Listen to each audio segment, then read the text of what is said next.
Painting with Menoth John is presented in Super Legitivision. Super Legitivision, the future of podcasting. It's .com.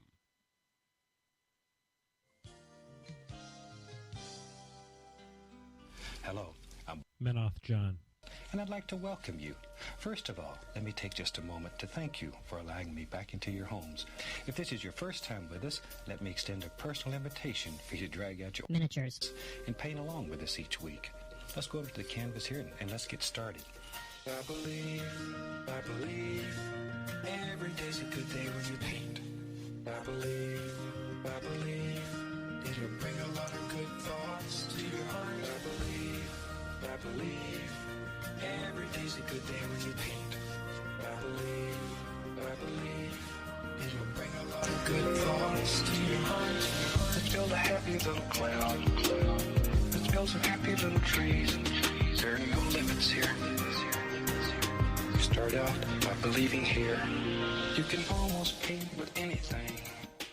All you have to do is practice. Yes, ladies and gentlemen, I want to send out a very early in the show shout out to Banyan for saving our audio on this particular episode. Ladies and gentlemen, we have been doing this now for over 3 years. We are swinging into our 4th year, and you'd think by now that I'd have some goddamn clue how to set up the audio on this show, but I don't. So this is why we have the way things are the way they are. Ladies and gentlemen, I am Menoth John, and you are watching, of course, the Painting with Menoth John show, and now you can see my face. That's got to be worth at least an extra 2 or 3 views. It's 2016, and with me, of course, I have, pointing in the wrong direction as I am wont to do, I have the co-host with the mo-host, Mr. John Spencer. How are you tonight, John? Good. How are you doing? I'm doing great. Turns out that if I don't turn up the audio on my on the computer, nobody gets to hear you very well. That's a problem. Yeah. I just turned it up myself on mine. I can hear myself. That's good. I sounded awesome. I had no issues with any of it. So, but I think Banyan's going to get our special gold letter star for tonight. And if you turn to page 422 in the Painting with Menoth John membership fan book and fill out Form 23A, send that to the address that's on the form, and we'll get you those extra reward points that you have coming to you, Banyan. Thank you very much. 2016, bitches, here we are. That's right. It's going to be a good year. Fuck yeah. All right, so for all of you out there who are playing along at home, I'm going to start off with a little bit of Harvest from Southern Tier. It's a beer from the Southern Tier folks. Those are the folks that make the Warlock, which I am so fond of. John, what are you having for your beverage to start out the evening? Well, aside from a shot of Kraken, I'm going to start with a Force Blow. Oh, very nice. So, ladies and gentlemen, welcome. Thank you for supporting the show. And to all of you out there, hey, Ron. So it says this is brewed with 4 varieties of hops and 2 kinds of malts. It's a little hoppy. Probably wouldn't be my thing then. I'm not a big fan of really hoppy beers. I'm not too hoppy about it, to be honest. Dum-dum. Oh, this is the comedy, bitches. We're going to have this. This is going to be it for the whole show. Or better, I hope. Because, it can't get worse. Literally. Oh, it could get worse, but let's not go there. Absolutely. It's a new year. We're going to, we talked about it last year at the close of 2015. We're going to try and focus on the hobby aspect a little bit more this year. So we're keeping the string alive. I'm going to actually do some painting tonight. I got in front of me tonight, I got Raluk Moorclaw, Model of Destiny. John, were you aware that was actually the model's full name? Raluk Moorclaw, Model of Destiny. I didn't know that. He performed well the one time I brought him out. So. Yep, so there you go. So going to be having the old Raluk Moorclaw, and then I'm finishing up for our Minister of Great Times. I'm going to be working on doing the finish washes on good old Jarl, the Devil of the Thornwood, and he's going to be. I'm going to work. I hope on getting the washes done. Got to let them dry, of course, and that's what I'm going to work on Raluk. But I'm very excited about tonight's show, John.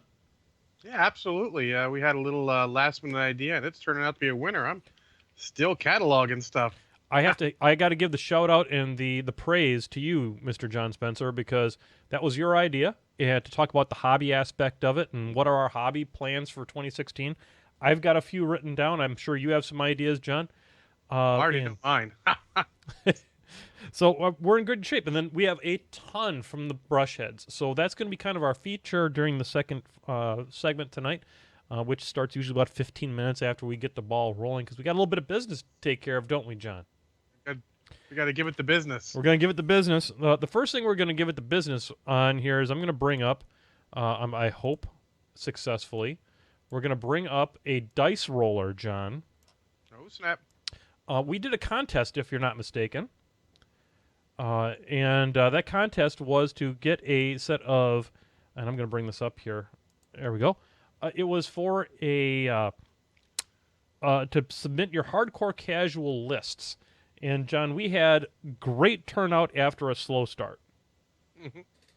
And if you'll remember, this was to get the elevated terrain from Games and Gears. Elevated, yes. We got the Hell terrain set, Hell battlement terrain, Hell elevated terrain, and Hell barricade terrain from Games and Gears. It's a sizable box. This is going to cost me some money. I'm praying somebody from the U.S. wins this. And so we've got in front of here, we had 25 entries, John. That's pretty good, considering at one point we had one. Yeah, yep. There was a day when there was one, and I've got all 25 of them written down in front of me. And as you can see, John, I have brought up a dice roller online so that people can see how legit and totally sweet we are with our use of technology. Absolutely. So they don't have a D25 on this rolling site, but they do have a D30, which is a triantahedron. Yeah, it's a try and pronounce that Cahedron. Yeah, it's a tri-alphabet hedron. These are the jokes. Yes, and because nothing's funnier than people mispronouncing shit on the internet. New year, new jokes. All right. Same. So I have them listed out here. We gave one entry for each list that was submitted, and people like Tony Crawford don't have a life, and Tony submitted 6. So he's going to be really pissed if he doesn't win this. Well, the odds are in his favor, but when has that ever stopped us? You know, may the odds be ever in his favor. Let's go ahead and, John, can I get a drum roll, please? I'm not good at that. You know Okay. that. There you go. And ka-ching! Select. Okay, there we go. 7. Number 7, Richard Carey. Fuck, it's going to Europe. Well, time to research those international postal rates. Richard, if you want to write in and not get this, that'd be perfectly fine. No, that's fine. All right, Richard Carey, you win a batch of elevated terrain from the Games and the Gears. Super legit and totally sweet. And, you know, folks, given the fact that I'm going to be shipping this to Europe, if you would like to support the podcast, this is www.patreon.com/minoffjohn. And if you join that, I can do things like, and I'm pointing to it correctly now.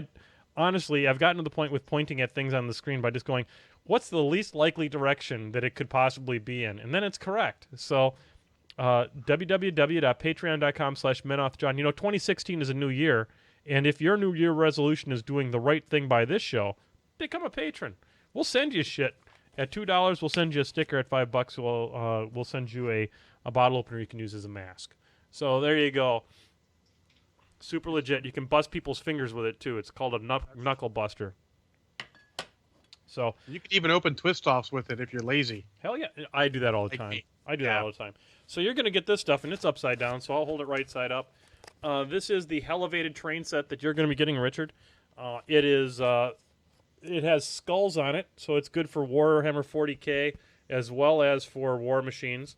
And then when you want that elevated look, you use the elevated terrain right there. So we'll get that in the mail at some point here in the near future. Richard, I'll reach out to you and get your address. And there's nothing like addresses in Europe, John. It depends on where he is. I mean, it's not that bad. I've done shipping to Europe before. Oh, I've done a lot of it actually because of a good number of the cronies that went to the $5 level and got that mask/bottle opener are Oh, yeah. overseas, and they have letters, John, that I've never seen before. Oh, a little known fact. I worked for one of the first companies that would mail magic cards. Do magic sales by mail order Uh huh. for singles and all. So we sent stuff all over the place. Yeah, I believe it. I believe it. Magic cards, and when they're rare, they're rare. So, Oh my God, I could tell you stories. so I and could tell you stories. well, someday we'll have a segment called "John Tells Stories About Magic Cards," but I'm not sure when that's going to be. Oh, let's hope we don't run out of anything important for a hobby before then. Good Lord. We do have continuing on with the business section of tonight. We do have some sponsors. Discount Games Incorporated. If your game store doesn't have what you need, consider Jay. He's a good guy. He's in Idaho Falls. Support that mountain region economy if you can, if you need to, because they ain't got dick for jobs out there. Rumor has it that you just got a restock of Guild Ball. Oh, there you go. You know that Guild Ball stuff is rare like hen's teeth. So Jay is one of the few folks you can get that stuff from. So if your local store isn't carrying the Guild Ball, consider going there. That is where I've gotten some of mine. I also got some of mine from overseas, so that was not cheap. Then Greenleaf Terrain. They make metric terrain. It's not elevated, but it's metric. Because Canada would never make elevated terrain. It might be No. heckavated terrain. Heckavated terrain. It's far too, far too. Oh, jeez.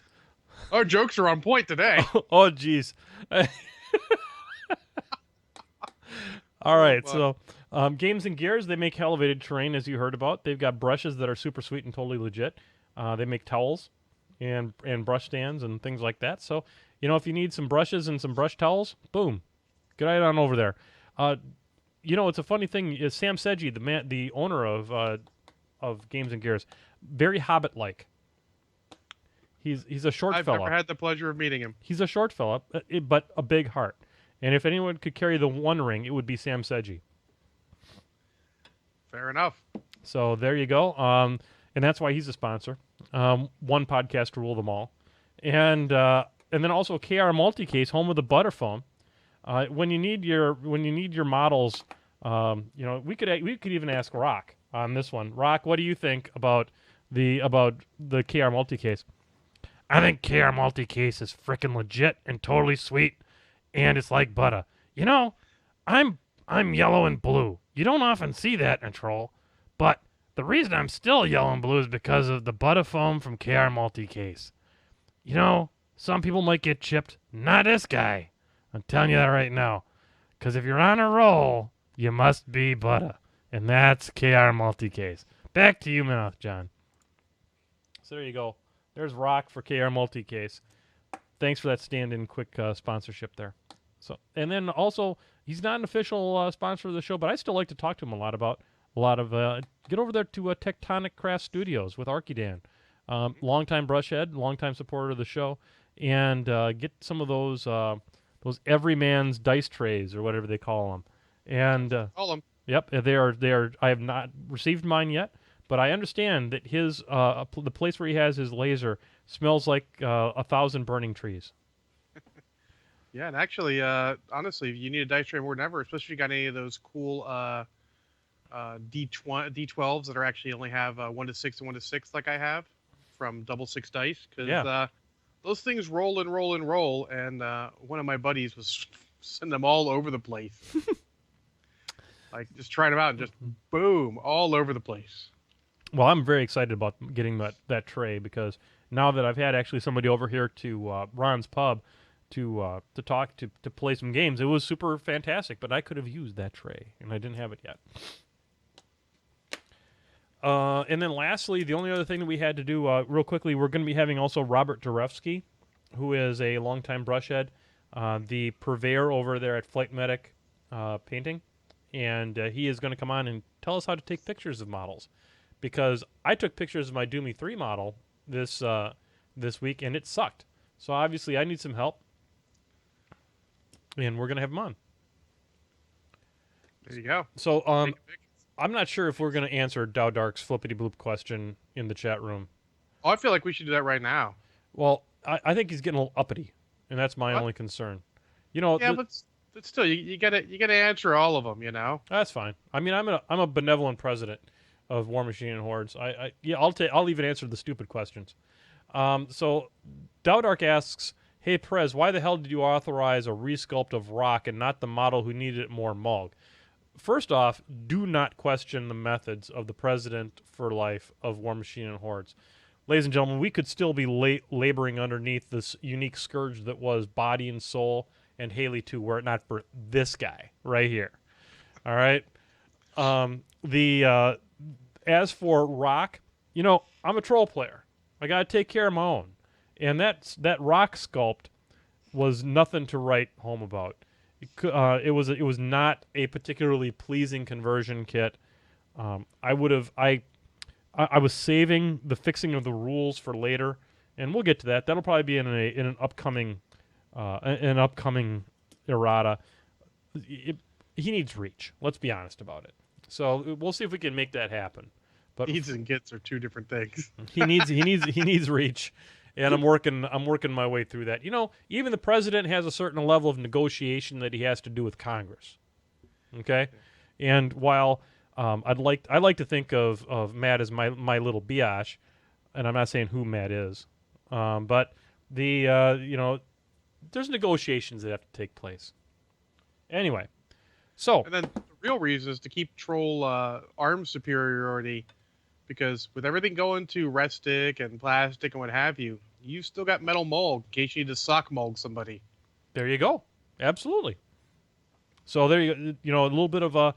We'll think about it. We're you know, Mulg, still the best sock jack in the business, and we'll see how things go with that. But Mulg, something does need to happen with that tree trunk, because for fuck's sakes, I can't even fit it in my bag. What, Bobby? I love Bobby. Bobby. That's a running joke between me and my buddy Oak. We call it Bobby. All right. Yeah, Bobby's in the way. So Yeah, but still, Bobby. And then lastly, the only other thing we have to talk about before we get into me painting and and we start talking about hobby goals here on tonight's show, is that Russ Wakeland, just before showtime, agreed to be on the show. So we're going to bring Russ Wakeland from the D6 generation, one of the real giants in the podcasting community, onto the show with the topic of gaming with children. We haven't done that one in a long time. He's got two lovely daughters that he has turned into quite the gamers. And I'm looking for some tips for my kids. They enjoy the board games very much. Looking to expand their horizons and perhaps kind of pick Russ's brain a little bit on how what were some of the ways that he introduced them to the hobbies. So, And honestly, any games that are good for kids are also good for non-gamers. yeah, You know, you need to ease them into the hobby, so to speak, too. You know. absolutely. I'm going to switch over to the gaming cam. Not the gaming cam, but the painting cam. And, you know, we played a lot of games over New Year's Eve with the boys. I'm going to throw out a board game recommendation here real quick. We didn't talk about this, John. But That's fine. Off scripts where we live. off script is what we do best. I'm going to recommend to anybody out there that has kids that they try Sheriff of Nottingham. If you haven't heard Sheriff of Nottingham, there is a tabletop with Will Wheaton that talks about it, and I really, really, really enjoy it. It is a bluffing game, and it takes place, if you have 4 players or more, it takes place over only 2 rounds, so it's a quick game, and there's no complicated mechanics. You put some cards in a little pocket, and then you tell the person what's in there, and maybe you're telling the truth, maybe you're not. And kids love the opportunity to lie when it's okay to lie. So they just had a wonderful time with it. We had a great time with it as Belinda Librarian and my oldest boy Jacob, and you know, the Chuck is with me as always, and we just had a wonderful time. So highly recommend it. The Sheriff of Nottingham. Sweet. John, we have hobby goals to talk about. Hobby goals indeed. I've got a few, and we thought, John had this great idea that what we would do is we would start off with the hobby goals that we've got for 2016. Have the hobby goal of breaking out the blue glove of love, ladies and gentlemen. The blue glove of love is back and better than ever, and we're putting that on here. And just so you can prove that I'm putting it on, there you go. There's the sound effect that we all love so much. And, John, I think probably the way we would best to handle this is to talk about what some of maybe one from you, one from me, and then let's talk about some of the ones that we have from the Brushheads, because this is an interactive show. That's fair. Let's start with you because mine I actually only have one, but it's pretty all encompassing. Okay. I've got my first one, and I'd like to come back to me maybe 2 or 3 more times because I've got a few of them that I want the Brushheads to know about. The first one is I want to be 100% painted in Trolls this year. That's a very achievable goal. I have the Glacier King. I have just a unit of champions. The UA for the scattergun for the pygmies. I don't have that much left to do. I think, and then some thumper crews. I think I've got a very achievable goal there. So I would like to be 100% painted on my Trolls by the end of the year. Sweet, that's definitely doable. Yeah. So what's yours, John? And then let's talk about some of the Brushhead ones. All right. Mine is to get one army painted for each of the 3 major games I play. So one War Machine army, one Infinity army, and one Malifaux army. So that's 100% painted across the whole thing? We'll just not one force, so I can bring it on the table and play painted. So there you go. Like 150 point list for 135, 50 point for Malifaux, 150 for War Machine, and one hopefully 300 for Infinity. Well, that's a really good goal, John. And how are there any changes you're going to have to make in what you're doing in order to make that happen? I've got to paint something. Well, there is that. I really haven't painted too much, last year. Started off a little slow, stuff went crazy, and getting a new hobby space set up, just working out how to do everything. Yeah, that makes some sense. Is there any chance that you're going to be able to rearrange the painting studio there at Casa John Spencer to bring it so that you can paint with me on the show? We'll see. I have to take a look to see if I can move everything over there. I'm not sure it'd be ideal, honestly. So if you change your mind and you decide to do that, I will provide you a camera for the painting cam. I have an extra one, as it turns out.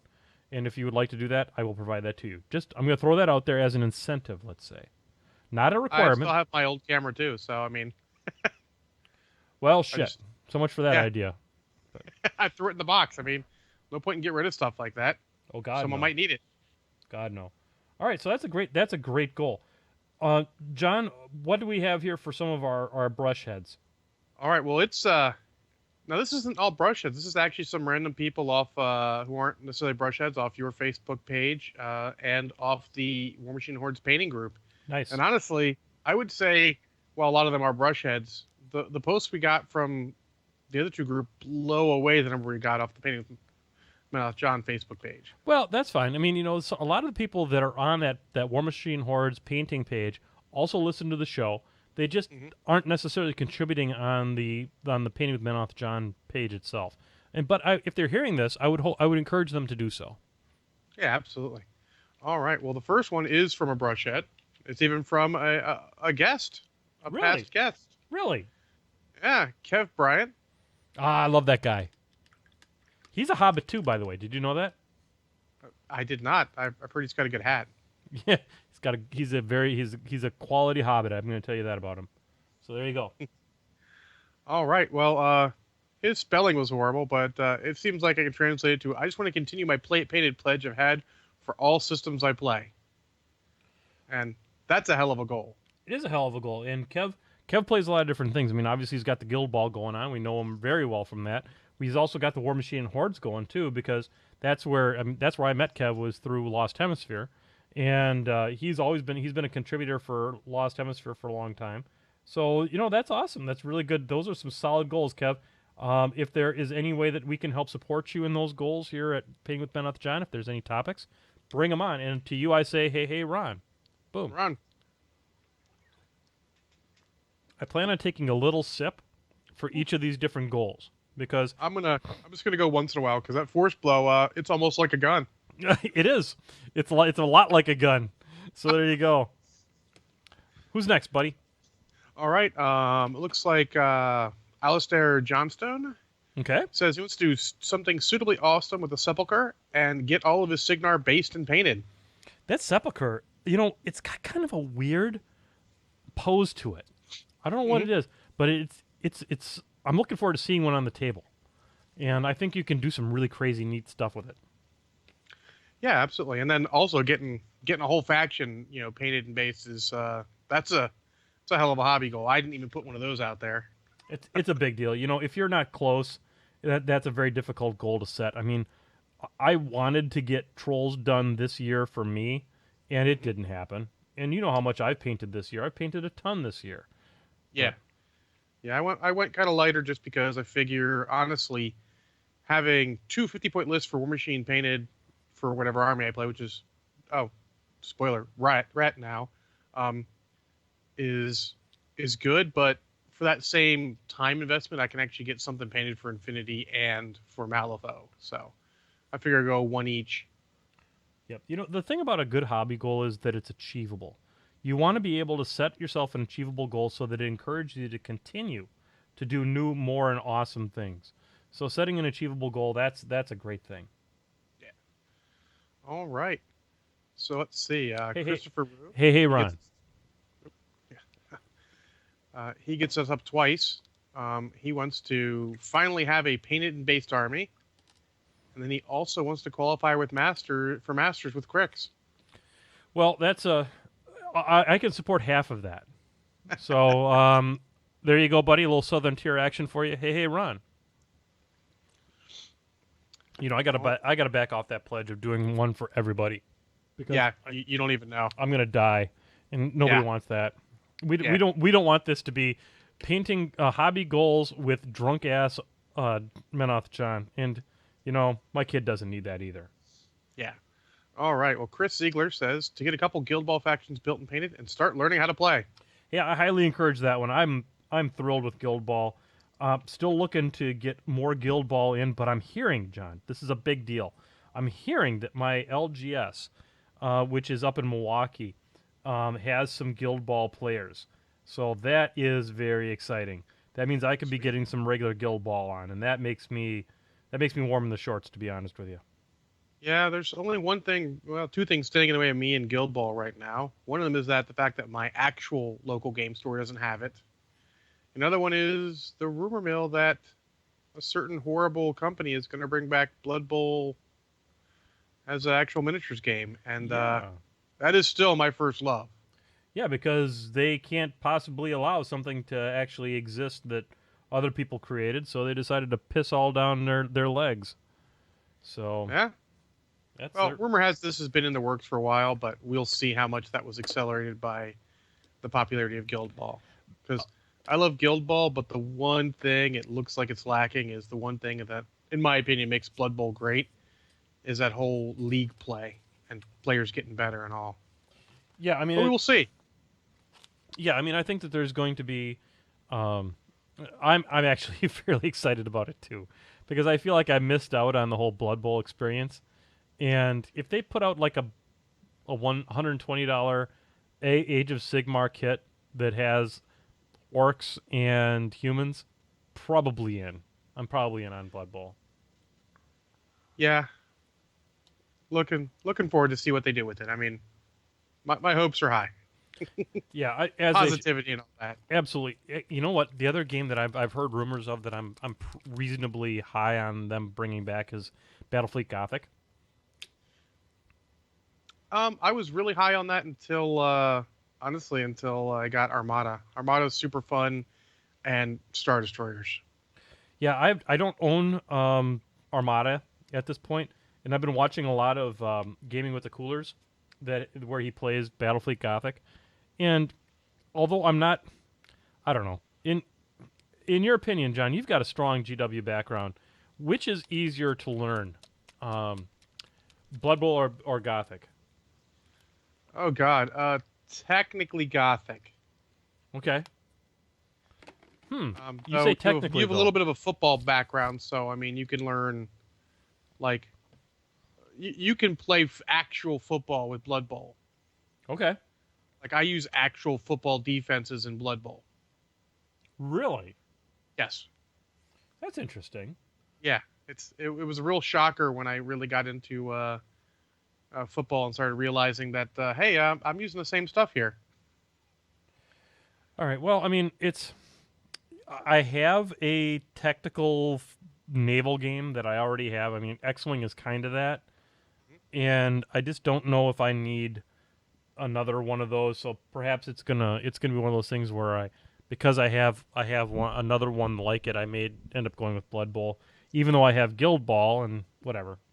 Who Yeah. knows? We'll see. Games are going to happen one way or the other, and I'm excited It's that still all the rumor mill. not for nothing, but a healthy Games Workshop is nothing but good for everybody. Yes. So say what you will about them, healthy Games Workshop makes all the boats rise. Absolutely. All right. Next is from Joe Sepulveda. Love that guy. He wants to paint more of his own models, which I guess implies he's painting a bunch of commissions and stuff. Yeah. Joe's a very impressive miniatures painter. I met Joe for the first time when I was out at Kingdom Con, and he is an amazing painter. And I look forward to him painting more of his own stuff because when he does his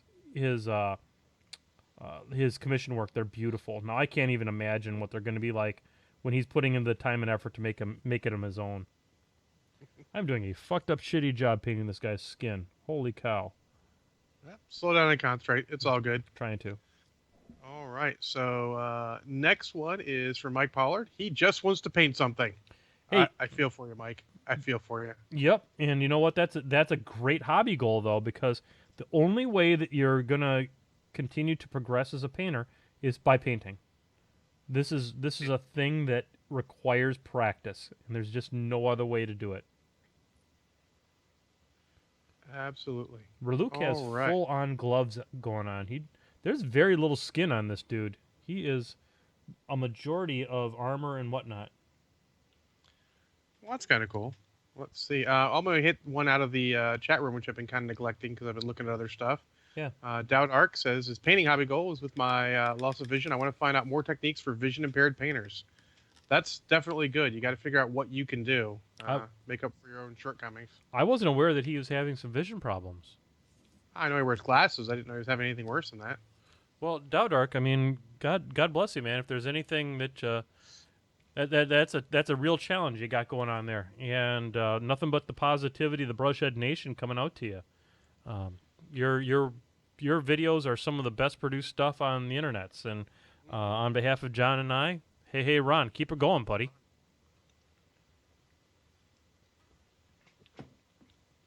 I totally want to play you now so that I can like cheat and go, no, really, that's what it was.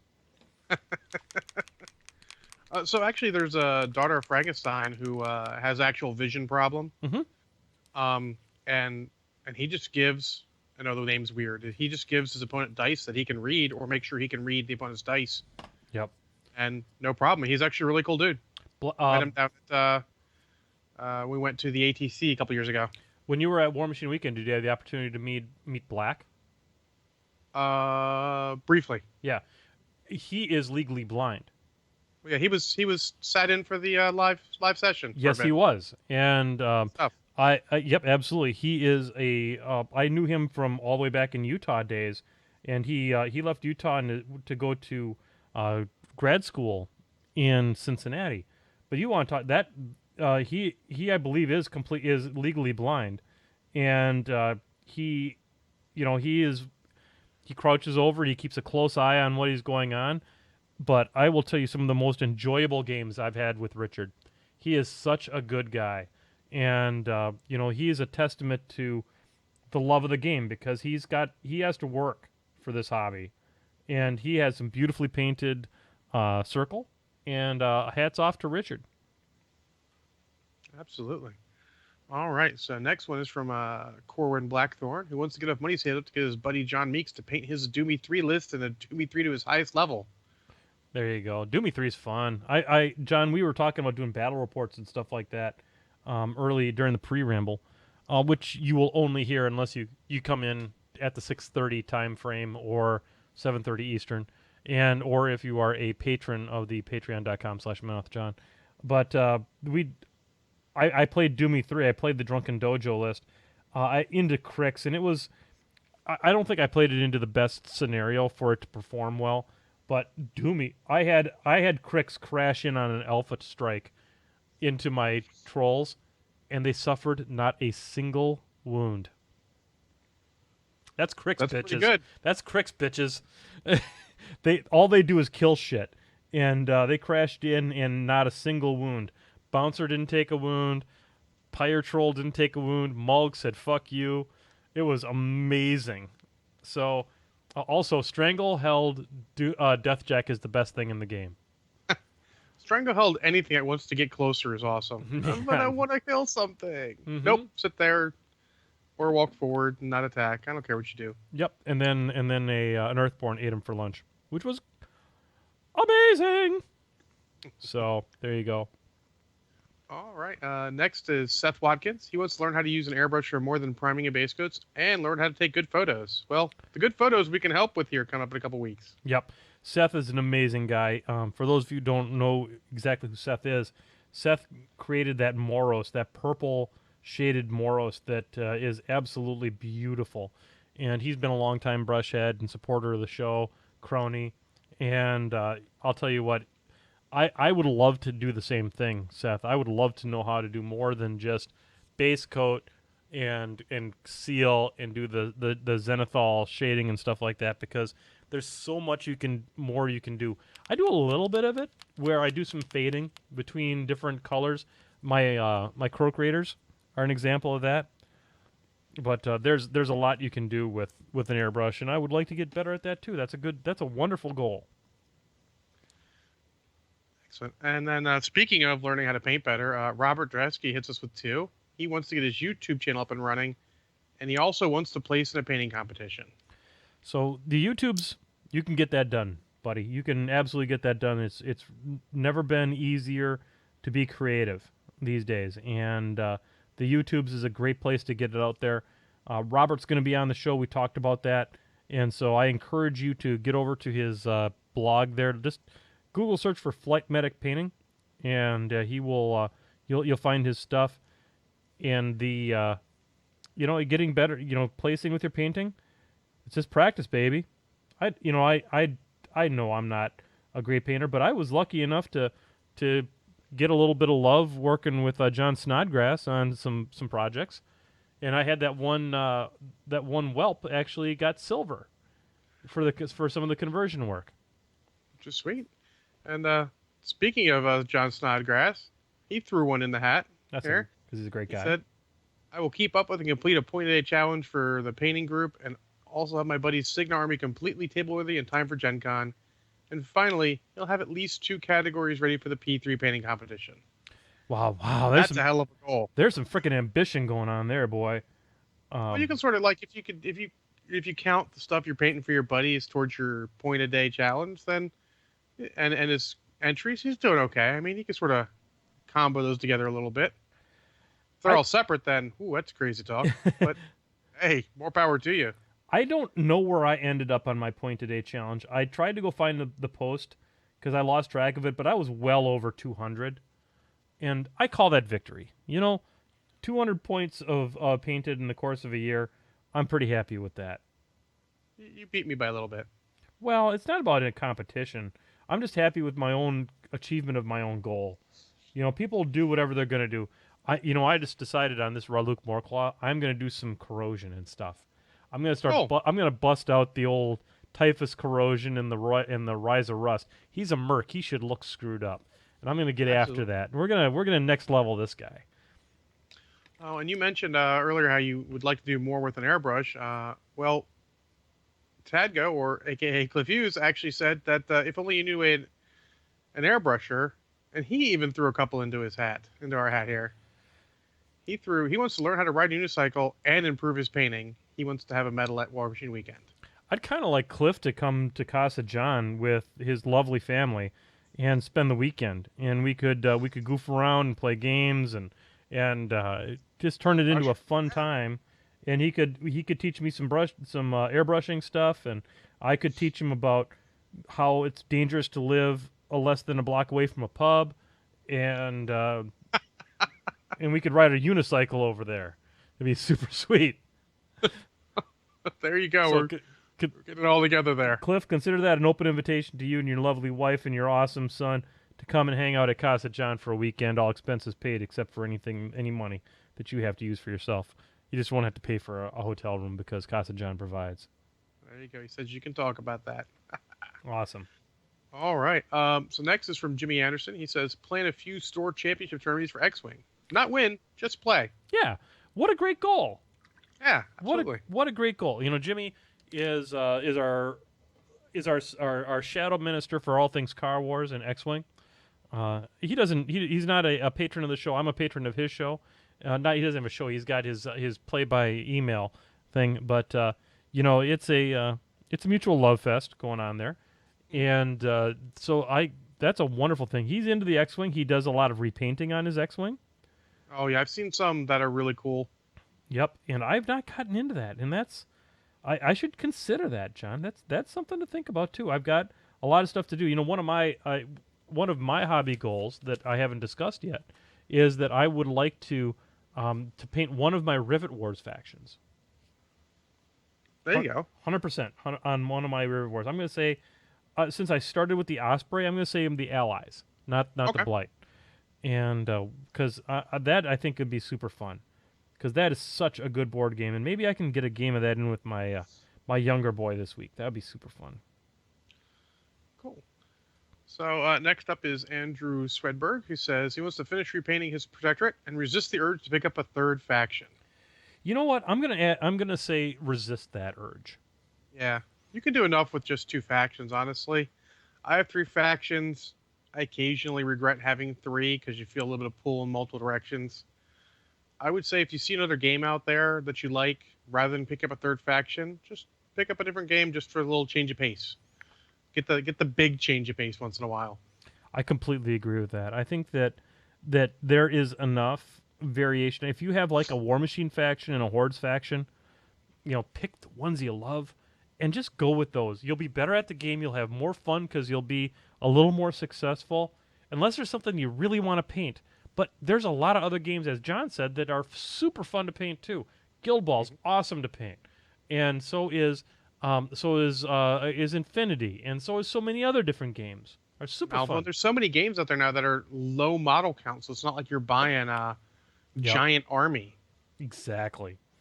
So I'd resist the urge on that one. All right. So Richard Grady says he's trying again for the model a day and point per day challenge. Yep, He's just going for an average of that, which he's not going to beat himself up for being a couple days behind. He plans to play more, win sometimes, and have more fun. Have that. That should be the motto for the year. Play more, win sometimes, and have more fun. Yeah, we got to put that. Maybe we're going to steal that, John. Yeah. That's gonna be our motto this year. I think that's fantastic. So what I mean, You should name the episode that. You know, win more. Play more, win sometimes, have more fun. So yeah, you got to send that to me because I'm already enough in the bag that this is not going to work out for me to remember anything. So but I think that's a great name for the episode. You know, it's really what this is all about. This is what this show has always stood for, is just getting out there and having a good old time.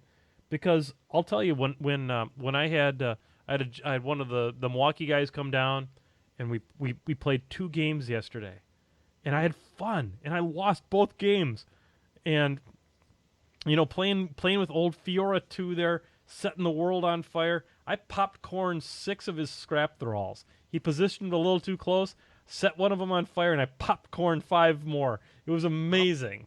Fratricide's a thing. Yep. So, you know, I encourage you, and I lost, but I had a great time because I was playing with good people, having a good time, playing a game, and that's what it's all about, folks. That's what it's all about. So next, we'll pull another one out of the chat room so I don't lose it. Rave Bomb, his 2016 goal is to paint all of his Relic Knights. Wow. Rave Bomb, if you were in on the Kickstarter, that's a hell of a goal. I'd be interested to hear from Rave Bomb on the Relic Knights. On how he's doing as far as finding people to play with him and stuff like that.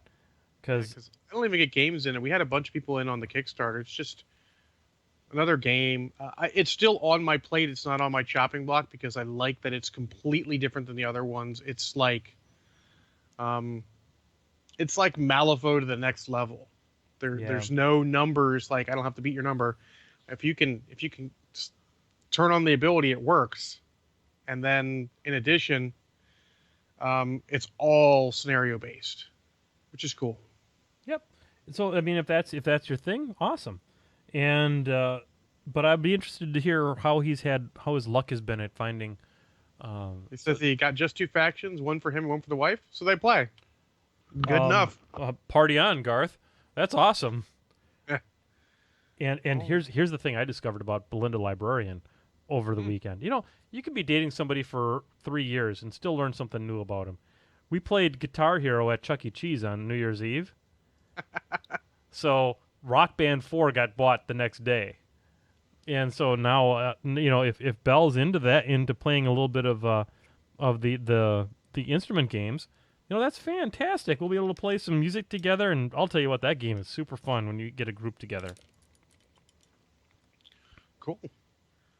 So next on is Banyan. Banyan has a hobby goal to get back into the hobby and connect back with his friends and stop dwelling on last year. Hey. Yes, you should do that. He had a worse last year than me, and that's all I'm going to say. Well, we're here for you, Banyan. We're here to support you.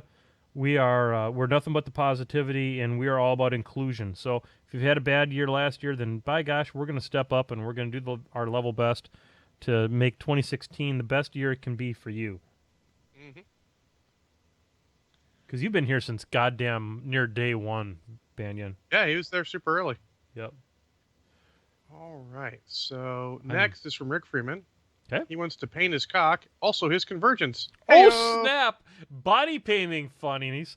Way to go. Always try, we're always here for the cock reference.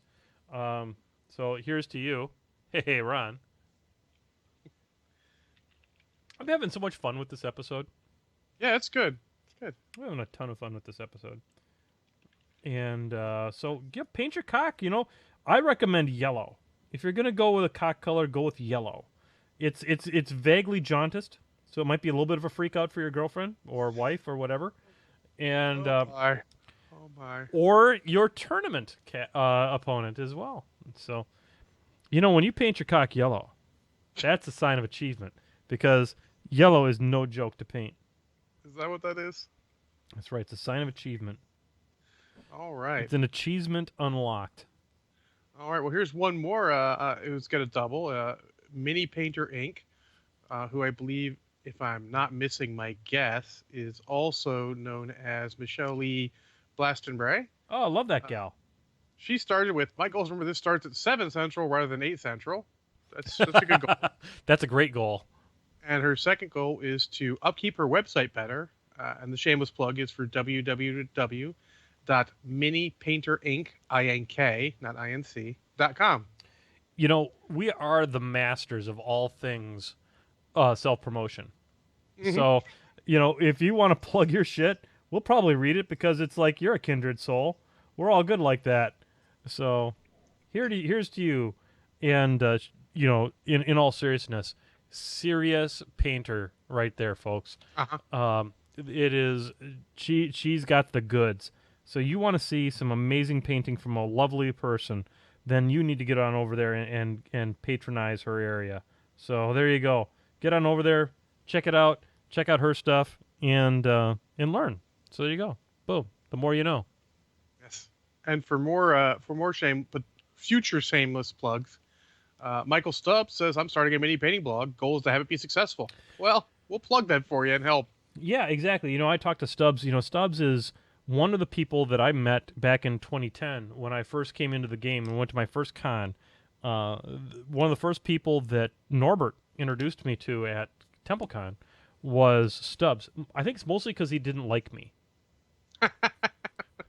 But Stubbs is one of the true stalwarts of the Senior Pro Tour.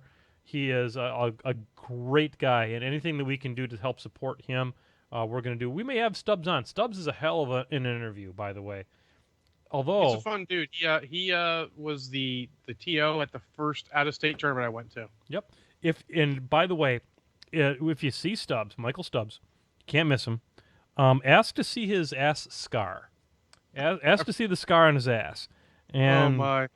he'll show I it met to him you. before the scar. I met him pre-scar. Yeah, you did a good thing. But he'll show it to you. He'll just drop trowel right there in the middle of a convention and show you his ass scar. He's actually the reason I've got the Wampa hat, because he was wearing the store had those hats, and he put on the Yoda one. I'm like, what the heck is that? And I go over and look, and they had the Wampa one. I'm like, that's me. I'm in.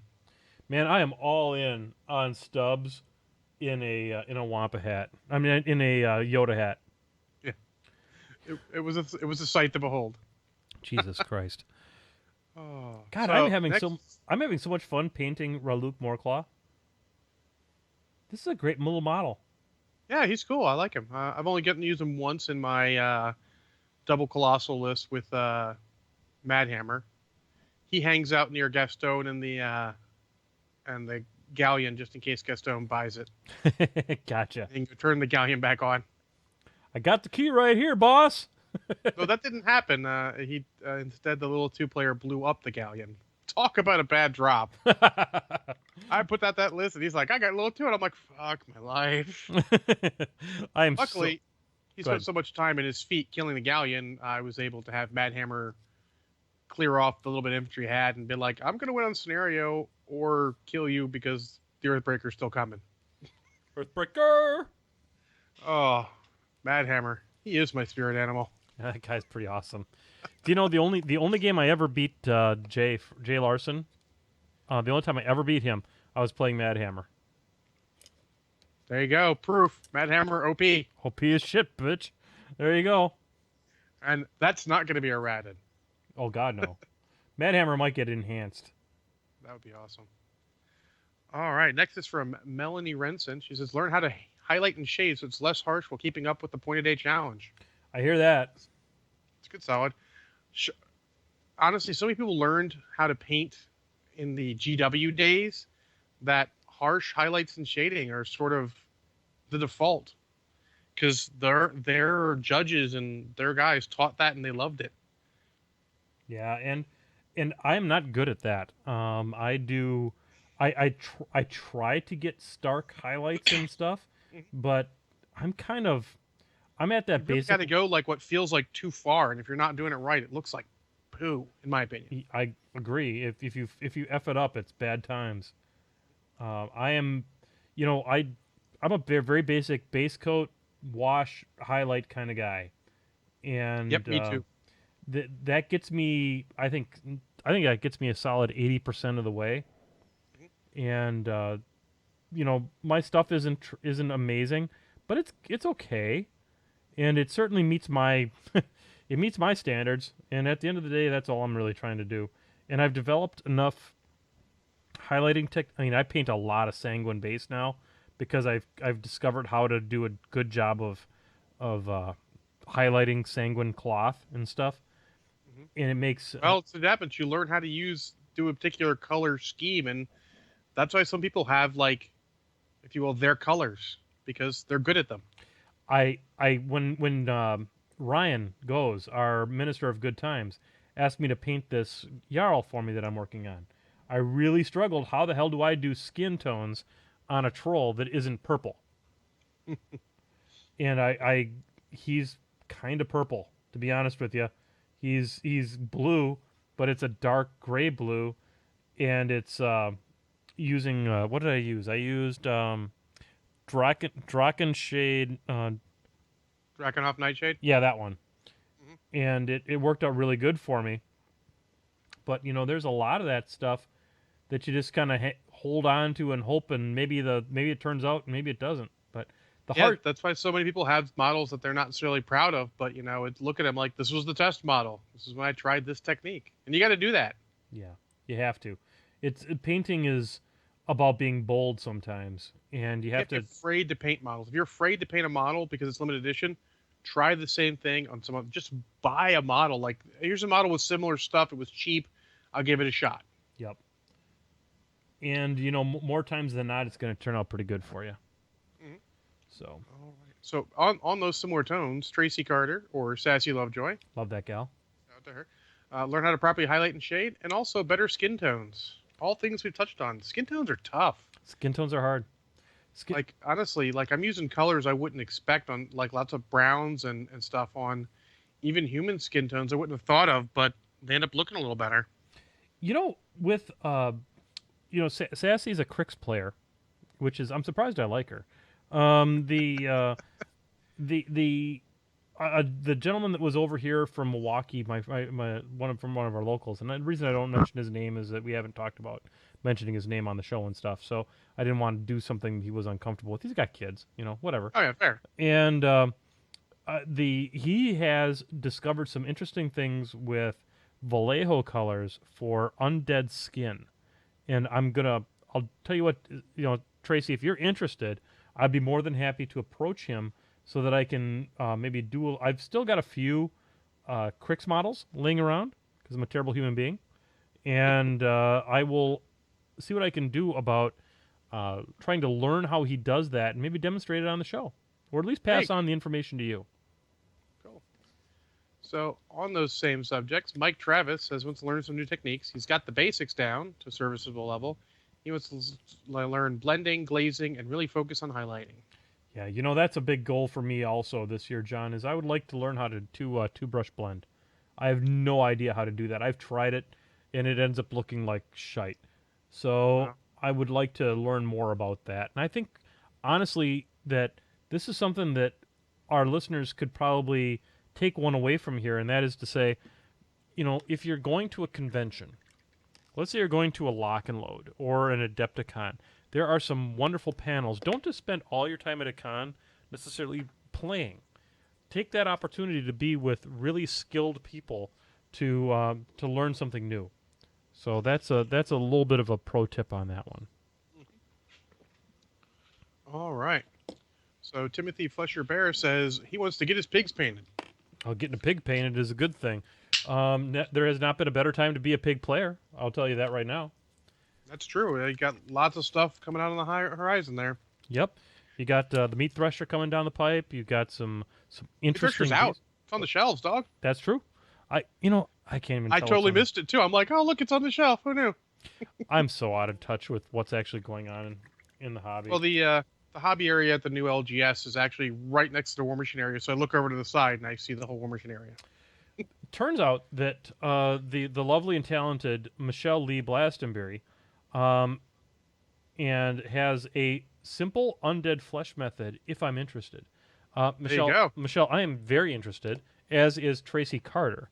And she also mentioned she would like some tips on getting some, she wants some tips on webcams. So, okay.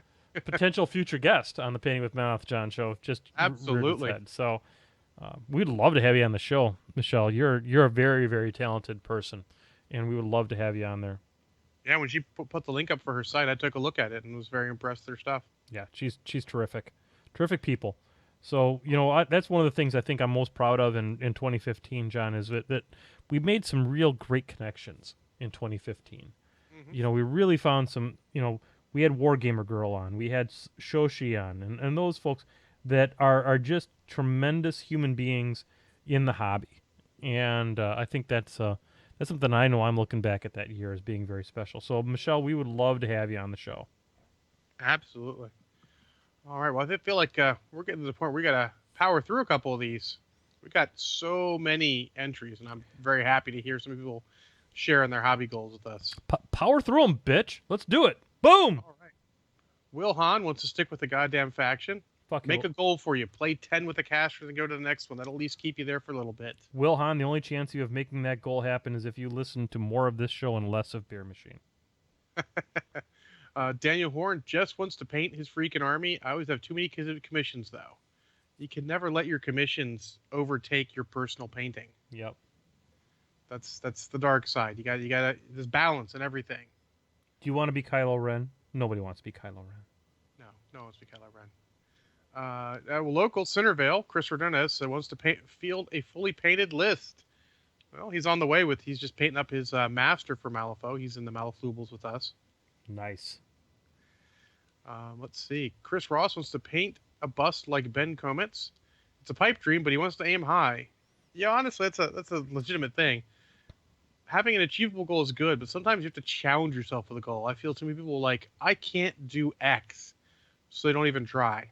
Well, you can't do X if you don't try. Come on. Chris Ross, I love that guy. He one of the fellas I learned how to play this game with out in Utah, and he's down in Houston now. Miss him terrible. Hope to see him sometime soon. All right. Archidad wants to finish his conversions and paint his Boulder 1 list. What a great goal. Absolutely.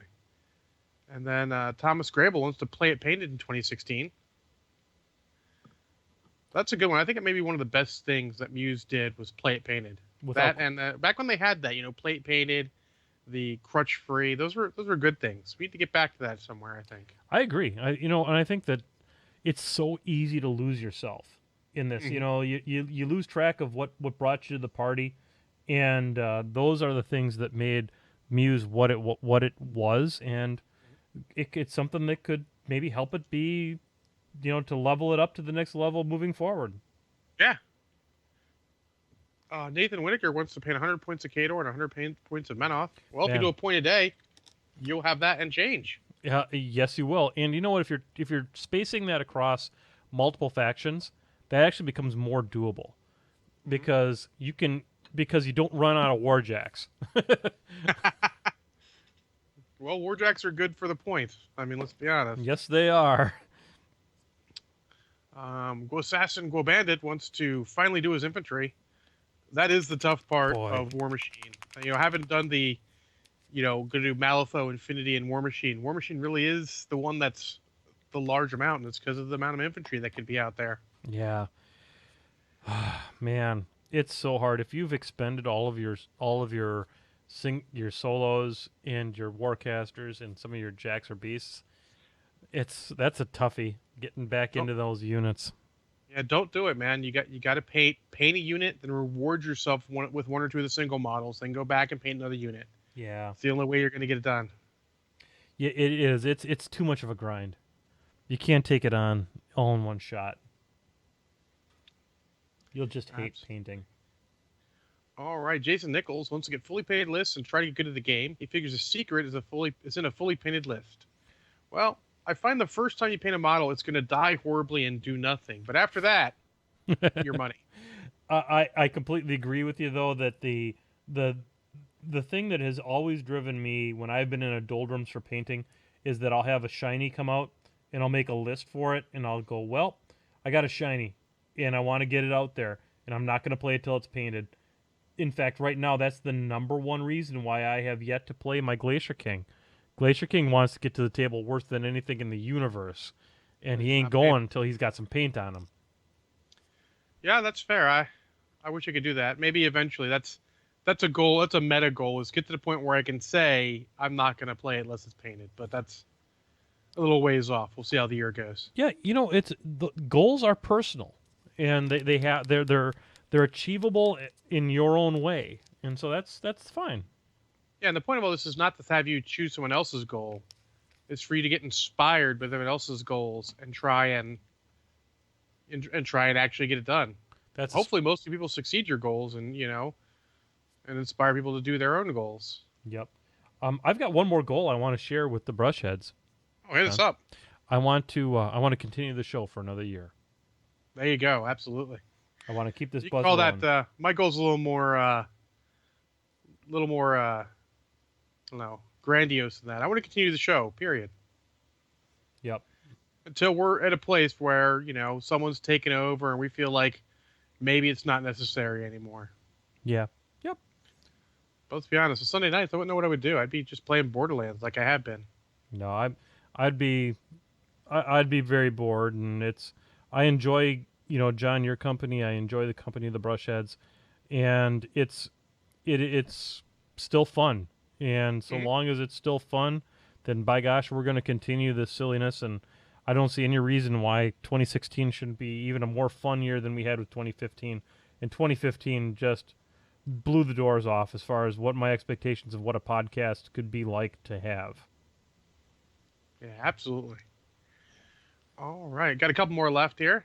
Okay. Adam Shaw says, minimum for me is getting all his mental health forecasters painted. His secondary goal is to get all of my models to a tabletop standard or better. That's good goals. I love that first goal of getting those. And I don't know what state his army's in, but make your goal achievable, man, and then you can set a new goal. It's kind of like prey. If you ever had a model of prey, you put that prey on something that you can get done, and then you move it on to the next thing, and the next thing, and the next thing. So goals give you that bonus to your inspiration. So there you go. And you start doing it well, you get that bounce the prey around multiple times a turn. And then you usually win. Yes. Then you've usually won. I did that with freaking Blythen Bull one turn. I bounced prey 3 times with Blythen Bull in a turn. It was legit. And then you won. Yes. Because if you got that much work out of that pair, then by gosh, your opponent. Go ahead. It was McBain themeless. There were only 3 points. Oh, still, who cares? All right. So Ole Ingvar Eldbesteen wants to paint a point a day, though I'd really like to paint something non-PP2. Yeah. Try some new techniques like shading, base coat, or non-metallic metal, and keep working on color and light theory. You got it down, Ole. You've got a hell of a goal ahead of you. Yep, and those are all achievable goals. I mean, a lot of them, maybe you can't get all of those done, but maybe you can get a lot of them done. And honestly, try something new. I know John and I are probably going to be looking at a lot of things that aren't necessarily War Machine and Hordes in the next year. And I haven't played a game of War Machine and Hordes all year. But up. I see what you did there. So, try something new. I mean, I'm going to be painting the Rivet Wars, and you're going to see the Rivet Wars models, and then you're going to wish you had a copy of Rivet Wars because it's so cute. And then, you're going to see the Infinities, or not so much for me, but we're going to see. Hear about the Infinities. You're going to hear about mostly the Malaflubles right now. Yep. That's what we're playing. All right. Well, Matthew Shoup says he completed his point per day challenge. Nice. Congrats. And he wants to do it off for a second year in a row. Wow. Should be double knife. Wow. That's incredible. But I want to reach out to the slower painters in the world out there. You hear about this paint a point a day, and that's awesome. That's fun and all that kind of stuff. But don't let that discourage you. Just because a point a day is a very, very challenging goal. It's a significant challenge if you're doing it for War Machine. But if War Machine's not your game, do it for Malifaux. Yep. Doesn't matter what game. Yep. Heck, do it for Infinity. Over a year, you'll get a 300-point list painted. That's their standard level 300 points. You'll get a list painted. Sure, it's only, maybe 20 models over a year. Who cares? But you got to start somewhere. That's right. Excellent. Good stuff. 2 more left. Stephen Groom says, finally finished his unit of Croak Raiders. They're about halfway done, but I can't seem to enjoy painting them all. So they're like my NIS. And finished the army he's painting as a tournament prize. Oh, yeah. Well, Steve is PG Steve-O out there in Iowa City. And he is a wonderful fella. And I encourage him with those goals he has. Those are good goals. And anybody that paints an army for a prize, man, I can't identify with that. Hats off to you. Holy moly. Yeah, I can't identify with that. It's a level of speed painting. I don't care what level it's painted at. That's a level of speed painting I can't identify with. Absolutely. And then finally, the last one is from Kiss Zabrowski. Says he wants to learn 2-brush printing. He also wants to get better at patience and being okay with slow progress on models instead of finishing everything in one go. Man. Also like to learn airbrushing towards the back half of the year. Patience is something. Mm-hmm. It's patience is something that we can all be better at in all of our lives. I think absolutely. I think that patience is like, if you can get better at patience in general, it will make your life better. I would just say a good goal for everyone who's listening to this is just be comfortable with who you are. Be comfortable with what you bring to the party, because I promise there's a lot of people out there that are are thrilled that you are in their lives, and just be comfortable with that. It's okay to just to be you. If you're a slow painter, then you are the best slow painter of you that there is. And I know that's a little philosophical and stuff like that, and probably a little alcohol induced, but who cares? It's the truth, and sometimes the truth will set you free. And just be cool with who you are. There's too many people that look at other people and go, "Wow, I wish I could be that, or I could be this." And you know what? Absolutely. You are absolutely meant to be exactly who you are. You're just That's as the core. Don't judge yourself off other people. nope. Just look in the mirror and go, am I okay with who I am? If the answer is yes, you're golden. If the answer is no, well, you're the one who can make changes. Do it. Don't just chase them. Just do it. And and if you're not exactly who you wish to be, you're on a journey, and it's up to you. You make those changes in your life, and nobody else is responsible for that but you. And you Yeah, just get out there and you be kick the it. change you want to see, Yep. Just get out there and kick its ass. And that's that's the love that we bring to this podcast, is that we want you to be the most awesome you can be. Because when we see you at a convention, or we see a post from you on our Facebook, or whatever, that we're super happy that you're a part of our lives, because that's one more person in the hobby that's doing awesome stuff. So keep it up in 2016. Keep that awesome living. There you go. Ron. Hell yeah, Ron. Mm. Ah, That was a high point we just ended on right there. yeah, absolutely. So, you mentioned how you got a game in with the Doomy 3 already. I did. I played it into a suboptimal scenario, to be honest with you, John. I played it into one of those scenarios that has two of the rectangles, and they're split across the side of the thing. So, with Doomy 3, you're playing a very beast-heavy list, and it can be challenging, even with those scattergunners in there. It can be very challenging to cover enough of the battlefield to be able to kind of cover all your bases, especially against an army like Krix. Mhm. And my opponent, Dustin, did an amazing job, and he did a great job of forcing me out of the zone, and it got to the point where he won on control points, and there was not a whole lot I could do to stop him. One thing, though, that I will say about that list is that, John, I rolled up on Krix, and I feeded, and then I didn't take a single point of damage to any of my troll war beasts during his feat turn. That's pretty legit. Against Pretty Krix. legit. Against Krix. Against power-swelled Satixis Raiders. Well, they're not exactly the brand name for armor cracking. They're okay. No, but they're POW 9 weapon masters. Yeah, yeah. And light beasts are still light beasts. And although I had he crashed into a bouncer that was sporting, but they had whips, so they ignored the shield. The shield, yeah. Yeah, so but still it was. I'll tell you, what I love most about playing War Machine and Hordes is playing against nice people. And Dustin could not have been a finer gentleman. His wife wanted to get a little bit of shopping done in Kenosha, so she dropped him off, and we played two very fine games. Played with that Doomy list. That Doomy list is strong, ladies and gentlemen. I'm not sure if I'm ready to anoint it to the same level that I did Fire Mountain, which, John, by the way, will be a part of the of the hardcore casual list booklet that we put out together. Excellent. I gotta remember to send you my McBain lists. I've got two. I got a 35 and a 50. We do have a dearth of Merc lists, John. So I'm thinking that with the some of the factions, I should say, that are a little less represented. What I might do is I might reach out to a few special people in the community to add to it in those ones, and so we'll plus that up. That's going to be at the $1 level that we're going to be offering that particular reward to the patrons. Yeah, lots of cool lists for you to look at, and so maybe you'll be inspired. Like I saw that a brief aside, I saw that someone was asking in Retribution for like lists. Like, don't look at lists, or if you do, just look at them and be inspired by them. Don't just copy them. There's too much copy. I mean, you might end up in the same place naturally, but end up in the same place naturally.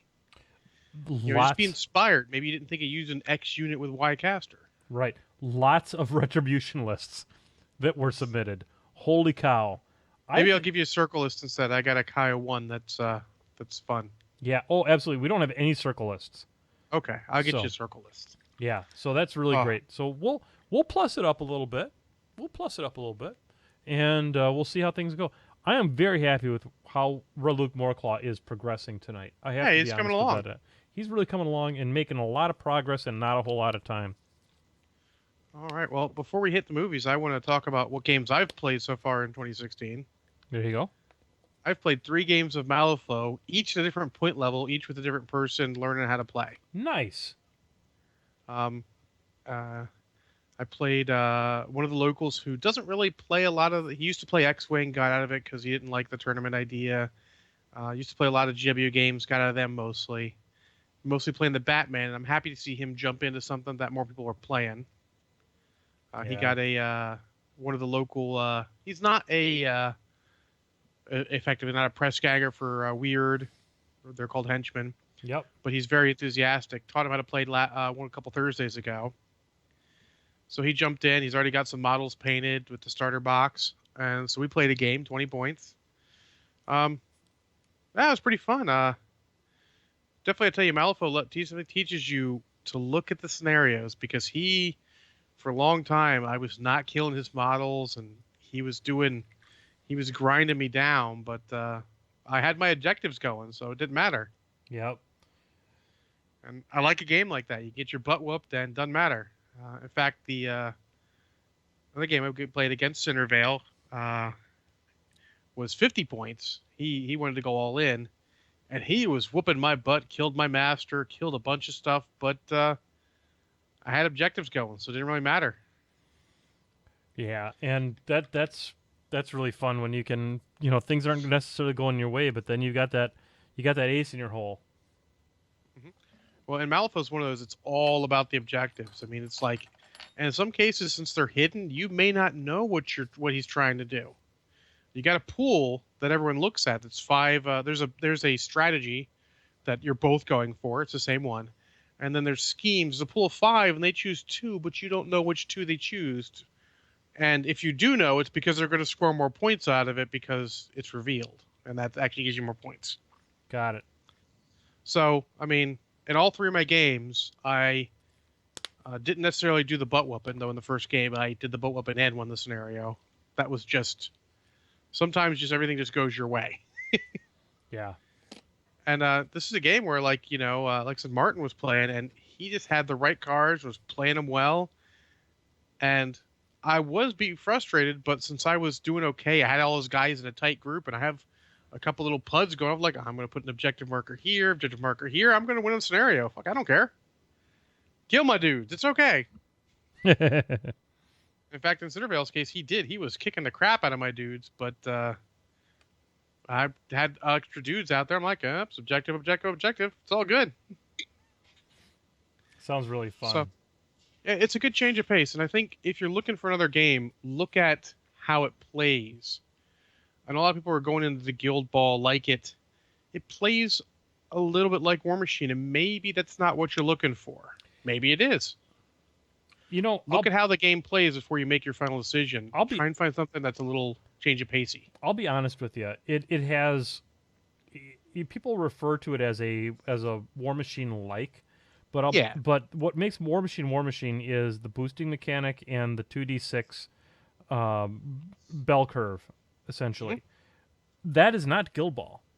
Yeah, Guild Ball is a 4+ or 3+ or what have you, and it's more of a bucket of dice without being the ridiculousness that is. It's a cup of dice, not the whole bucket. It's a cup, absolutely, and that's where I think, to be honest, having watched a number of GW games played, where certain armies break is the fact that they can dump so many buckets of dice on the table that statistics no longer matters. Well, actually, statistics matter more the more dice you're rolling because they tend to average towards the mean. Though, honestly, rolling well means so much more when you're rolling a bucket. Okay. So I'm not gonna. it's just the way physics work. But if rolling, like having those fire rolls means so much more when you're rolling a bucket of dice. Yeah, that makes sense. Yeah. So, but look at your games. The three I have, if four if you count the fact I keep Relic Knights around. That's not on my painting list. They all play very differently, and they all have sort of different styles. But three of them have one thing in common. Four of them, kinda, is that they're very scenario driven. That you can win games without really necessarily killing a model in three Yeah. of them. Yep. So look at that. Maybe it's something out there that's more your speed. Though none of them have the come from behind mechanic like War Machine. The I managed to kill your caster. It's the best come from my kind mechanic in finishers games. Yep. Cool. Oh, so movies. Did you watch anything this week? I did. I watched The Matrix with my kids. Oh, my second favorite Wachowski Brothers movie. I'm going to guess that the first one is Speed Racer. Well, yeah. Speed Racer is amazing. If you haven't watched Speed Racer, then by God, oh my God, Jenny McCullum. God bless her. I was wondering if she still liked the show. She jumped in. Yay, Jenny! Hooray! So yeah, Speed Racer. If you haven't watched it, go watch it. It's effing amazing. It is so much fun. If there's a movie that knows exactly what it is, it's Speed Racer. I'm done painting, by the way. I can tell. I've taken off the blue glove of love. There we go. You have to blow out the blue glove of love, or else it gets frickin' shitty on the inside. And you don't want any part of that. So we're covering up the old. We're covering up the old wet palette. We're ready to go. But I figured it was time for the boys to get an education on science fiction, and I don't understand how that movie was made by the same pair that went on to make the two sequels. I am beyond confused because technically they were sued because someone said they stole the story from them. I heard that. So I'm not going to say they stole the story. It's at its core, it's kind of a basic story. Yep. Just done very well, but maybe there's something to that. I don't know. I don't want to say that necessarily. I mean, let's for sake of argument, let's say they stole the story. What I get off on that movie about is that first off, the art direction is deep and well done. Mm-hmm. The like this time, I would say between Belinda and I, we've seen The Matrix probably a dozen times, and this was the first time she realized the use of green and blue in the tint of the worlds. And the real world is blue. The Matrix is green. And it's by the way, I'm using this as a fidgety thing. If I need to have a fidget thing, this is the bottle opener you can get if you become a crony at the $5 level. Anyway, so I was amazed by that, and God, it's well paced. Mm-hmm. It is. The characters act well. Even Keanu turns in, I think, if it's not his best acting performance, it's his second best acting performance. It's a role that's good for him. Yep, it's perfect for him. This sort of disoriented, trying to figure it out as he goes along kind of a guy. It's what makes John Wick such an amazing story. Yes, John Wick. John Wick is fantastic. And how I don't own John Wick yet is beyond me. Anyway, so we'll fix that soon. That would be the best action movie of 2015 if Fury Road hadn't come out. Without question. So I'm looking at it, and the kids really enjoyed it. Even my youngest, my 9-year-old, still enjoyed it. I don't know quite how it got an R rating. I don't know. I didn't know it was rated R. It's rated R. I don't understand how it got an R rated. Keanu's best movie is not Youngblood. Not them. That is R. So I really enjoyed it. It brought me back to my roots. I mean, that scene where he wakes up in the pod is, as far as I'm concerned, probably the best twist in science fiction history. It's pretty good. Because I never saw it coming. I was kind of into Shadowrun at the point, so I had a little bit, like, it wasn't like a huge mega shock, but it was still very, very well done. Yep. So. But yeah, it's a good movie. I feel like it only had legs for one movie, though. It's one of those movies where, like, it ends. Like, oh, perfect ending. Yeah. They came back for sequels, which is, I think, kind of why. We'd closed the book on this, like, bam, that's good, we're done. Yeah, I agree. I think that if they had just left it with one, they would have been amazing. I'll be honest with you. The Wachowski siblings they have an interesting vision. I think they are hit and miss with their execution of their vision. I think they hit it out of the park with Speed Racer. I think that Sense8, which is on, I think it's a Netflix original, is very well done. But man, they're also the ass clowns that came up with Jupiter Ascending or Rising. There's a lot of problems with that. It wasn't quite what everyone wanted it to be. Cloud Atlas is okay. Cloud Atlas takes. Has it that they might be the ones working on the Babylon 5 movie with Straczynski? Actually, I'd be okay with that. Yeah. Because I think that visually they'll do it great justice, and with Straczynski at the helm for the writing, I think they'll be fine. I think that would be amazing, actually. Not to I mean, we've got a lot to talk about and not a whole lot of time to talk about it, but I think that with them, I think they need solid writers, and I think they can translate solid writing into great visuals. Cloud Atlas,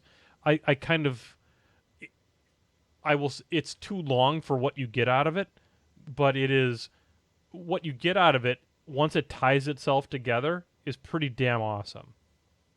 It is good, but it's not necessarily worth the entire running time. It's too much of an investment. Yeah. There's a lot of movies like that, unfortunately. Yeah. Anyway, I think at the end of the day, that's what's wrong with the Hobbit series.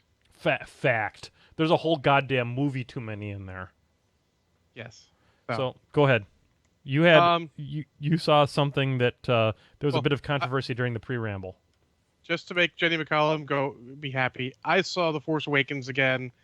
Yes, it's just as good, if not better, the second time around. You get to see a lot of things with the characters that I thought maybe were a tiny bit out. Actually clicked this time around. I might go see it a third time. We'll see how time comes for me. But I do still need to see The Hateful Eight, though I hear it's good, but maybe not his best. Yep. Tarantino, that is. Yep. So now you saw, you watched the third, my opinion, the third best Batman movie. Okay, so first one is Dark Knight Returns or what's the first one? Dark Knight Revenge. Tim Burton Batman. Tim Burton Batman's your number one? Not close. Okay. You said third Number best. two? You said third best. Yeah. Okay, so what's number one? Number one is the Tim Burton Batman. Okay. Number two? Number two, Batman Begins. Okay. And number three, Batman Mask of the Phantasm. Okay. Dark Knight's a fourth. A close fourth. I thought we were talking about Batman and Robin. No, we're not talking about Batman and Robin. Jesus Christ. That's probably the worst. And I don't hate it. Like we mentioned on the preamble, I can hear what me talking about. I don't hate it, but still, it's probably, well, no. I don't like Batman Returns at all. But that's more because I'm not a big fan of Tim Burton going batshit crazy. That's cool. Yeah. And Jenny McCollum is surprised. Yes, Dark Knight is his magnum opus. Dark Knight is the best just film he's made as a film. But I'll be honest, that's not Batman. It's a guy saying he's Batman. It's a different take on Batman, sure. But as far as the core of Batman, that's not Batman. That motherfucker is not the world's greatest detective. He honestly probably couldn't detect his way out of a paper bag. He's like, oh my God. But it's still a very good movie. But I had a discussion with a buddy. The kind of problem with those movies is they're not fun. There is nothing fun in The Dark Knight. No, that's straight up truth. And that's a problem. Yeah, that movie is straight up dark. This is a comic book movie. At its core, it's got to be a little fun. Even Batman in the Justice League, he is the straight man to every joke, but he tells the best straight jokes you could never tell. You know? But that's not what we were talking about. Like I said, No. I don't hate that movie. Don't think it. I just don't think it's the best Batman movie. Okay, so we're talking about Mask of the Phantasm. Mask of the Phantasm, which is the animated one. Okay.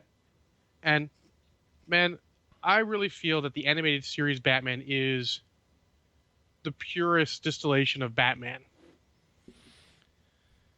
Still have never seen it. You haven't? Nope. And where does it exist that I can watch it? Honestly, I don't know. I owned it on VHS. I owned it on DVD because I'm John, and that's what I do. How many DVDs is it, John? What? That's only one. The whole series fits on one DVD? Oh no, the whole series. No, this is the movie. Oh. And if you want to see the TV series, you can actually see the TV series on Amazon Prime. Really? Yes. Well, for frig's sakes, I know what I'm doing. Yeah, I mean, there's some really, really super amazing episodes of the animated series, and I really, really super feel that's, like I said, I feel it's it's the most true Batman. That's not to take anything away from any other Batman, because let's be honest, sorry, my Amazon Echo decided to jump in the middle. I don't even know why. It got so excited about Amazon Prime having the Batman the Animated Series. Yeah. I know what I'm watching with Charles all week. Yeah, it's good. I mean, there's some really amazing episodes. I remember there's one where he sort of gets amnesia and is doing something and, researching something, and then you get to see him not knowing he's Batman, but still be kind of a badass. Mm-hmm. And yes, Jenny, I mean, closest to the comics, he's a comic character, so anything that's close to the comics is the purest. And again, this is opinion-based. People love Christopher Nolan's Batman. I don't hate it. In fact, Batman Begins is my second favorite Batman movie. I really felt like that got a lot of... It's a great origin story for Batman. Not for nothing. We're a podcast. We can say whatever the fuck we want. We can say Batman is a piece of apple pie. And if we say so, then it's so on our show. God damn it. So back to Mask of the Phantasm. It's basically it's a pretty self-contained story. Batman comes in and there's this guy killing gangsters. They blame the Batman, so the cops are after him. That's a really common thing. And you revisit some of not his origin, but like right after the origin, how he's learning to be Batman, his first outings as proto-Batman, if you will, and love interest from that time.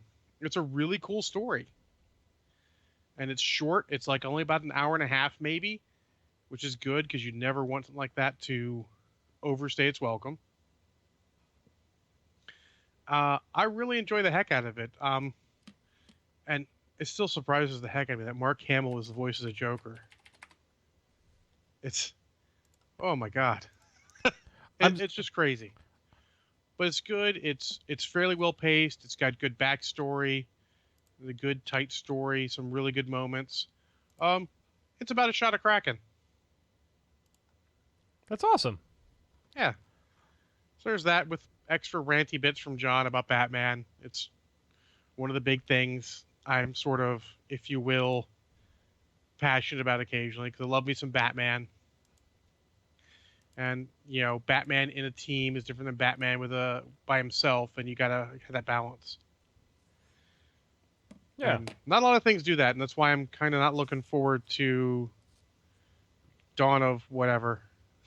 Yeah, but Batman and Robin suck my schnitz, or whatever the next one is. It's Batman versus Superman, Dawn of Justice, I guess it is. I'm not... Batman really versus Superman, who gives a fuck? Yeah. Fuck that movie. They're not going to be fun, and it got to be fun. Every movie is... Even Avengers Age of Ultron, which is one of the more contentious Marvel movies, they still have fun moments. Yep. It's got the language moment. It's got the moment where they're having the party. there's Hawkeye's amazing speech, which is still also a hilarious, fun moment. Mm-hmm.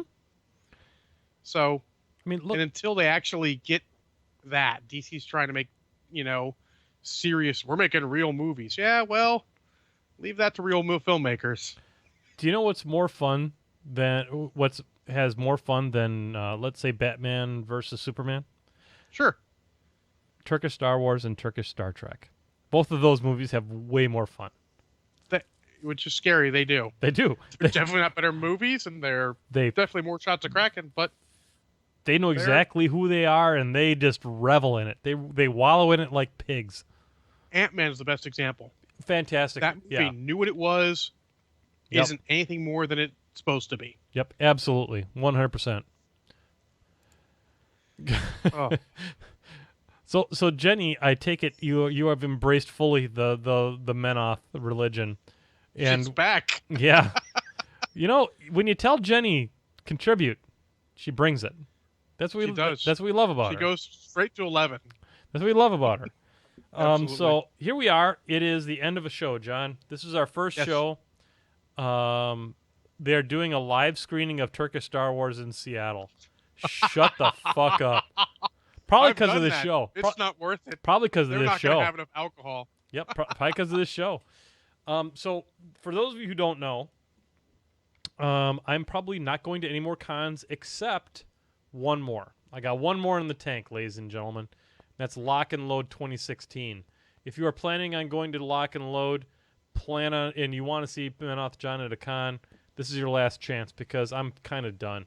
I spent most of War Machine weekend wishing I was home, and my life has really changed in the last year, and it's one that I think I need to spend more time at home and less time doing dumb shit with being at cons. I'm going to look at East Coast cons. Captain Con's a little too soon after Christmas to make it to, but yeah, maybe the newly rescheduled Temple Con. I'm also going to try and hit maybe Nova, since it's in my backyard. Yep. Baney and I will end your life. I will end your life. You know what I'm talking about. Yeah. Don't even start that. All right. Sorry. Had to be said. Then Jenny jumped on the goddamn bandwagon. She doesn't know. She doesn't know. Oh, no. Don't even start that. Don't even start that. Chill He will out. Start the one line. Oh, Chill Jesus out, Christ. John. Oh, God. Don't do it. You're killing me. Yeah. Hey, Jenny, you show up at Lock and Load. That would be amazing. Bring your husband. It'll be amazing. So, we're gonna kill the show right now. It's been long enough. I'm gonna bring up the music. Absolutely. Yep. So, ladies and gentlemen, thank you. Thank you so much. These Sunday night adventures that we have, and what a great topic we had tonight, John. The hobby aspect of it. We still got more, don't we? We do. We got a whole year full. Well, We're gonna have so much content. let's bring more of these hobby goals forward next week too. We'll continue it on. We just ran out of time, and we're gonna be here for you in 2016. This is the Pitting with Menoth John show. You can count on us on behalf of the co-host with the mo-host. This guy right up here in the fancy box. I am Menoth John. I am your president for life of War Machine and Hordes. And on behalf of myself, John, and Jenny McCollum in the chat room, good night, everybody.